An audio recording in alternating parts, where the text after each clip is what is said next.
Hello everyone, welcome to the YouTube channel of Royal Academy. आज के video में हम डिस्कस करेंगे कि जो आर्ट एंड कल्चर सब्जेक्ट है इसको किस तरह से प्रिपेयर किया जाए for the competitive exam like UPSC, state public service commission. तो जब हम बात करते हैं आर्ट एंड कल्चर जैसे सब्जेक्ट की, तो इसमें एंगेज होना बहुत ज़रूरी है। इसको ढंग से पढ़ना बहुत ज़रूरी है, अदरवाइज ये सब्जेक्ट बहुत सारे स्टूडेंट को बोरिंग भी लगता है। बहुत सारे स्टूडेंट प्रीलिम में जब प्रेपरेशन करते हैं तो उनको लगता है कि 5-6 क्वेश्चन आते हैं इसमें, इसको नहीं भी प्रिपेयर करेंगे तो चलेगा। बट जो एग्जामिनर है वो इस माइंड सेट से पेपर सेट नहीं करता है कि वो इस पोर्शन से कम पेपर डालेगा या मेंस में इसके क्वेश्चन कम डालेगा। हालांकि प्रीलिम एग्जाम में 5 से 6 क्वेश्चन का ट्रेंड ही देखने को मिला है आर्ट एंड कल्चर से। बट जब हम मेंस में जाते हैं तो मेंस में इसका गहन नॉलेज होना बहुत ज़रूरी है।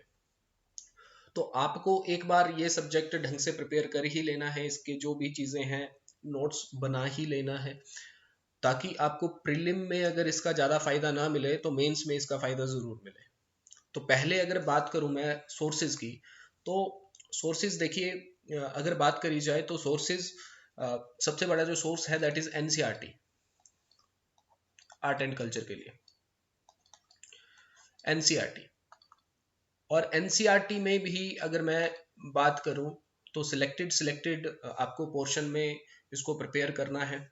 फॉर एग्जांपल, अगर आप हिस्ट्री पढ़ रहे हैं एनसीईआरटी क्लास 6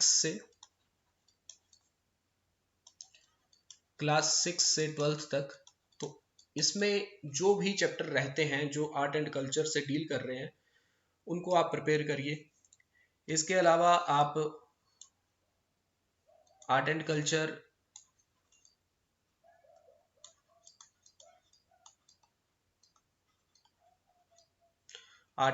कल्चर में जो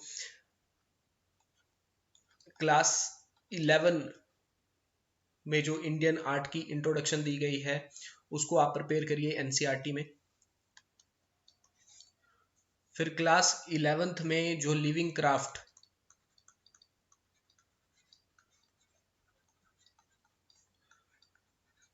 ट्रेडिशन ऑफ इंडिया है क्लास 11th 12th का, that must be prepared. Nitin Singhania को भी फॉलो कर सकते हैं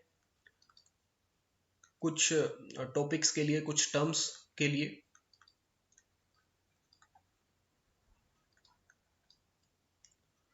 इसके अलावा current affair is the biggest source for the prelim exam also.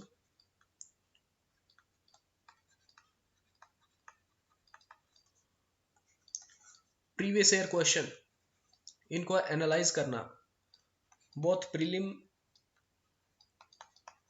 As well as mains, इनको एनालाइज करना बहुत ज़रूरी है। ये आपके सोर्सेज हैं, अगर इनको आप पढ़ते हैं तो आपका आर्ट एंड कल्चर जो है वो बहुत अच्छे से प्रिपेयर हो सकता है। तो गिना चुना रिसोर्सेज हैं, नितिन सिंघानिया को पूरा पढ़ने की ज़रूरत भी नहीं है।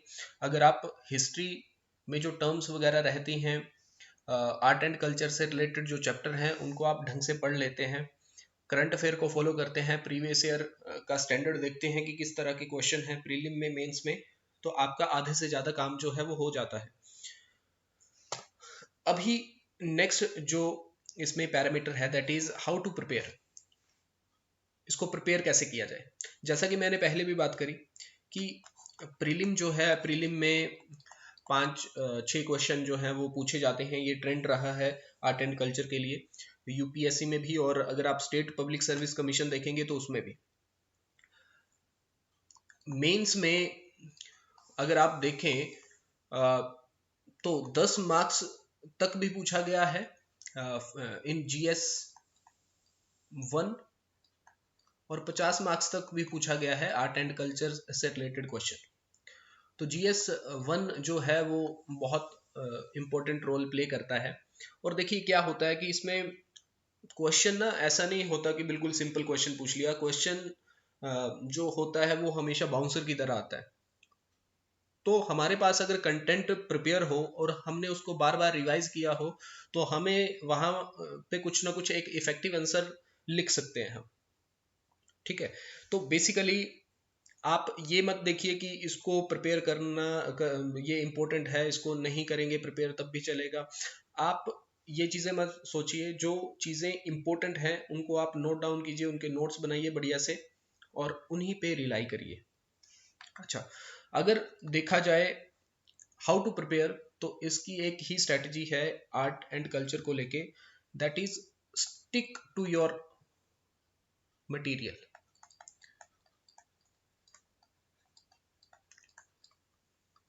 जो भी आपका मटेरियल है, जो आप सोर्सेज हैं जो आपको बताए गए हैं, इनके ऊपर स्टिक रहो, इनको बार बार रिवाइज करो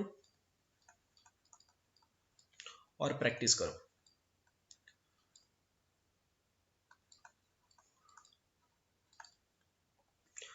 स्टडी को मोर एंगेजिंग बनाने के लिए आप यूट्यूब, इंटरनेट की मदद ले सकते हैं अगर आपको ये सब्जेक्ट बोरिंग लगता है तो। मोस्ट इंपॉर्टेंट चीज जो इस सब्जेक्ट की है प्रिपेयर करने में, दैट इज मैप। मैप की स्टडी जरूर कीजिए। एनसीईआरटी में जो मैप दिए गए हैं आर्ट एंड कल्चर के, जैसे टेम्पल की बात करी जाए तो टेम्पल में लोकेट करने आना चाहिए आपको। डांस फॉर्म हो गया, फोक डांस वगैरह जितना भी है, तो ये सारी चीजें आपको मैप में लोकेट करने आने चाहिए। ठीक है, तो मैप का नॉलेज होना इस सब्जेक्ट में is also very important. And third thing which is very important, that is prepare a table. Prepare a table. अब किसका टेबल प्रिपेयर करना है? देखो, एक तो चीज होगी जो जैसे अगर मैं एग्जांपल लूं टेबल किस तरह से प्रिपेयर करना है। For example, there is a temple, there is a temple.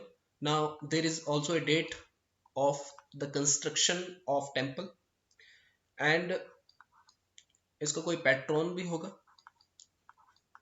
Patrons भी होंगे इसके, किंग वगैरह किसके काल में ये बना। तो हर एक चीज का आप जो है वो टेबल बनाइए, उसमें डेट मेंशन करिए, उसमें किंग का नाम मेंशन करिए। ठीक है, तो इस तरह से अगर आप प्रिपेयर करेंगे तो आपको फैक्ट जो है प्रीलिम में भी याद रहेंगे और मेंस में भी जो फैक्ट आपको याद होने चाहिए वो आपको याद रहेंगे। ठीक है, एंड इसके अलावा अपने नोट्स इफेक्टिव वे में बनाइए, जिससे उन्हीं को रिवाइज करके आप पेपर में जाएं। 5-10 मिनट अगर आप उसको रिवाइज करें तो आपका काम हो जाए। ठीक है, अगर नेक्स्ट बात करें स्ट्रैटेजी की, तो स्ट्रैटेजी में जैसा मैंने कहा कि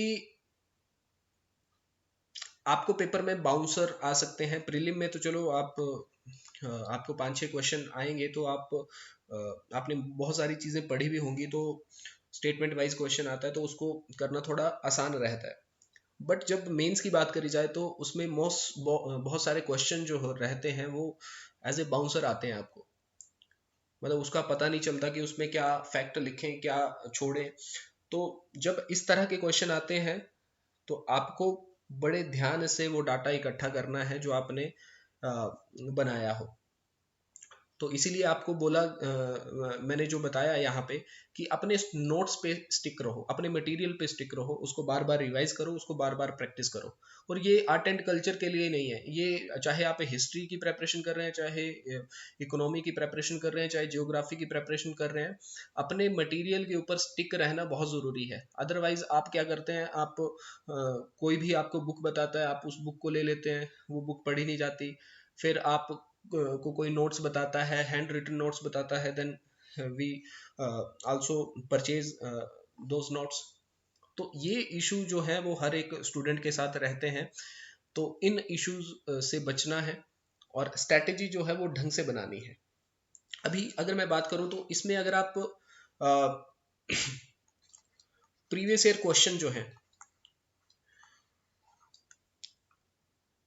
इनको सॉल्व करें ढंग से। फॉर एग्जाम्पल इनको सॉल्व कैसे करना है?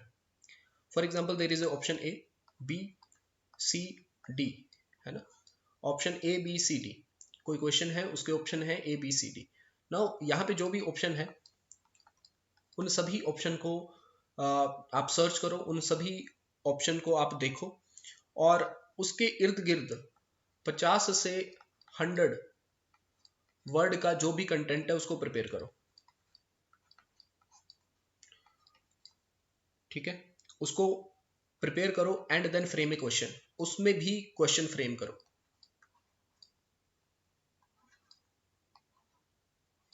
तो इससे आपका क्वेश्चन ही प्रिपेयर नहीं होगा, इसमें आपके टॉपिक्स जो है वो क्लियर होते रहेंगे।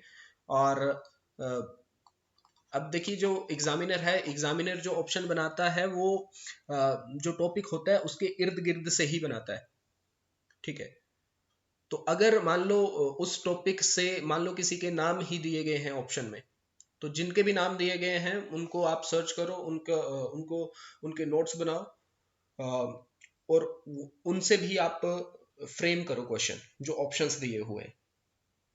ठीक है, और आप आइडेंटिफाई करो कि विच टाइप क्या है क्वेश्चन के, टाइप्स क्या है क्वेश्चन के, टाइप ऑफ क्वेश्चन पूछे गए हैं और अकॉर्डिंग टू अपनी स्टडी जो है उसको प्रायोरिटाइज करो आप।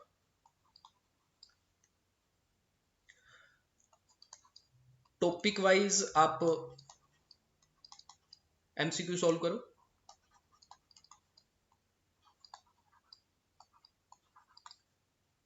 और जब टॉपिक वाइज आपके एमसीक्यू हो जाएं देन फुल लेंथ टेस्ट जो है वो जरूर दें आप। अभी देखो यहाँ पे फुल लेंथ टेस्ट से ये मतलब नहीं है कि यहाँ पे आपका जो है वो नॉलेज चेक हो जाता है।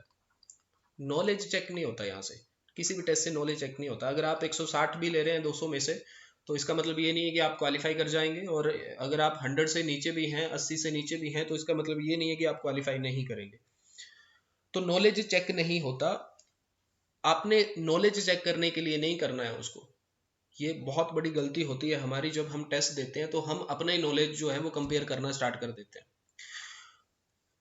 टेस्ट होता है अपने नॉलेज में एडिशन करने के लिए। जो फैक्ट, जो मुद्दे आपको लर्न नहीं हुए हैं, उन मुद्दों को याद करके अपने नॉलेज में ऐड करने में टेस्ट सीरीज दी जाती है।